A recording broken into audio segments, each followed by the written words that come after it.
ಮಾನ್ಯ ದೇವರಾಜ್ ಅರಸು ಅವರು ಈ ದೇಶದಲ್ಲಿ ಸಾಮಾಜಿಕ ನ್ಯಾಯಕ್ಕಾಗಿ, ಬಡ ಜನತೆಗಾಗಿ, ದೀನ ದಲಿತರಿಗಾಗಿ ಹೋರಾಟ ಮಾಡೋದರಲ್ಲಿ ಮೊದಲಿಗರು ಅಂತ ಹೇಳಿ ನಾನಾದರೂ ಕೂಡ ಭಾವಿಸ್ಕೊಳ್ತೇನೆ.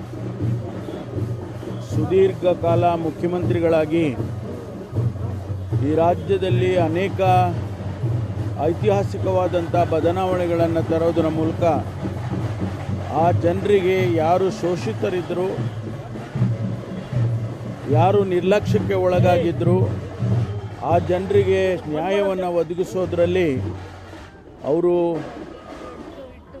ಶಾಶ್ವತವಾಗಿ ಅವರಿಗೆ ಉತ್ತರಗಳನ್ನು ಒದಗಿಸೋದರಲ್ಲಿ ಯಶಸ್ವಿ ಆದರು ಅಂತ ಹೇಳಿ ನಾನಾದರೂ ಕೂಡ ಭಾವಿಸ್ತೇನೆ. ರೈತ ಸಮುದಾಯಕ್ಕೆ ಉಳುವವನೇ ಒಡೆಯ ಅಂತಕ್ಕಂಥ ಒಂದು ಘೋಷವಾಕ್ಯದಲ್ಲಿ ಯಾರು ಭೂಮಿಯನ್ನು ಉಳ್ತಾ ಇದ್ದರು ಅವರಿಗೆ ಆ ಜಮೀನು, ಆ ಭೂಮಿ ಸಿಗಬೇಕು ಅಂಥೇಳಿ ಕಾನೂನಿನ ಮೂಲಕ ಇಡೀ ದೇಶದಲ್ಲಿ ಮೊದಲನೇದಾಗಿ ಬದಲಾವಣೆಯನ್ನು ತಂದಂಥವರು.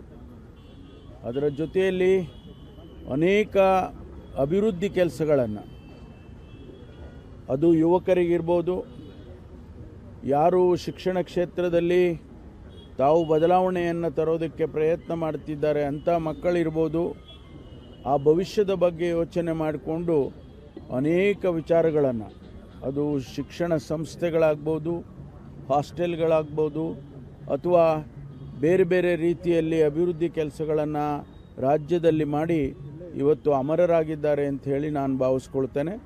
ಅವರ ಆತ್ಮಕ್ಕೆ ಶಾಂತಿಯನ್ನು ಕೂಡ ನಾವು ಕೋರಿದ್ದೇವೆ. ಇವತ್ತು ಅವರ ಜನ್ಮದಿನದಿಂದ ನಾವೆಲ್ಲರೂ ಕೂಡ ಪ್ರೇರಿತರಾಗಬೇಕು. ರಾಜ್ಯ ಸರ್ಕಾರ ಅವರ ಆದರ್ಶಗಳನ್ನು, ಅವರು ಹಾಕಿಕೊಟ್ಟಂಥ ಕಾರ್ಯಕ್ರಮಗಳನ್ನು ಇವತ್ತಿಗೂ ಕೂಡ ಕಾಂಗ್ರೆಸ್ ಪಕ್ಷದ ಸರ್ಕಾರ ಮುಂದುವರಿಸ್ಕೊಂಡು ಬರ್ತಾ ಇದೆ. ಮುಂದೆಯೂ ಕೂಡ ನಾವು ಆ ಕಾರ್ಯಕ್ರಮಗಳನ್ನು ಮುಂದುವರಿಸ್ತೇವೆ ಅಂತಕ್ಕಂಥ ಮಾತನ್ನು ಈ ಸಂದರ್ಭದಲ್ಲಿ ಹೇಳೋದಕ್ಕೆ ಬಯಸ್ತೇನೆ. Shri Devaraj Aras, we are celebrating, Karnataka government is celebrating the birth anniversary of Sri Devaraj Aras, 111th birth anniversary. We are celebrating and remembering all his contributions to contemporary society in India. For the first time, he brought out a concept of tiller is the owner of the land. This is a concept, first time he brought it out in India, which is even today in existence. The farming community even today appreciating that particular policy in the state and also in the country. He has also contributed to change the society. Whoever was the depressed, oppressed, the Dalits, the minorities, the backward classes, he gave them a voice. He gave them a voice in terms of education, in terms of employment, in terms of social justice, as it is enshrined in the Constitution. We remember him today. We also, as a government, we continued all these programs. Even to this day, the Congress-led governments, successively we have continued to improve the status of the backward class, the scheduled caste, the minorities, and all the people who are oppressed in the society.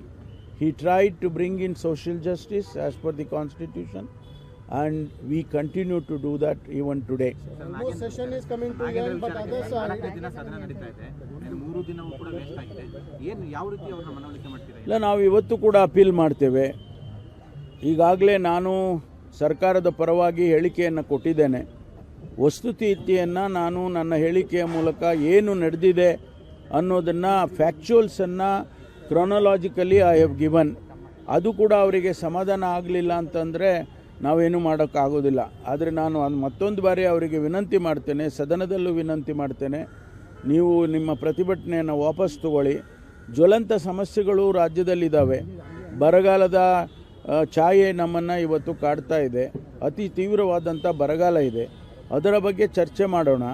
ಅದ್ರ ಬಗ್ಗೆ ಏನು ಮಾಡಬೇಕು, ಮುಂದೆ ಕೇಂದ್ರ ಸರ್ಕಾರಕ್ಕೆ ಮನವಿಯನ್ನು ಮಾಡಬೇಕು, ಯಾವ ರೀತಿ ಮಾಡಬೇಕು, ಅದೆಲ್ಲವನ್ನು ಕೂಡ ಚರ್ಚೆ ಮಾಡಿ ಅವರು ಕೂಡ ಸಲಹೆ ಸೂಚನೆಗಳನ್ನು ಕೊಡ್ಬೋದು.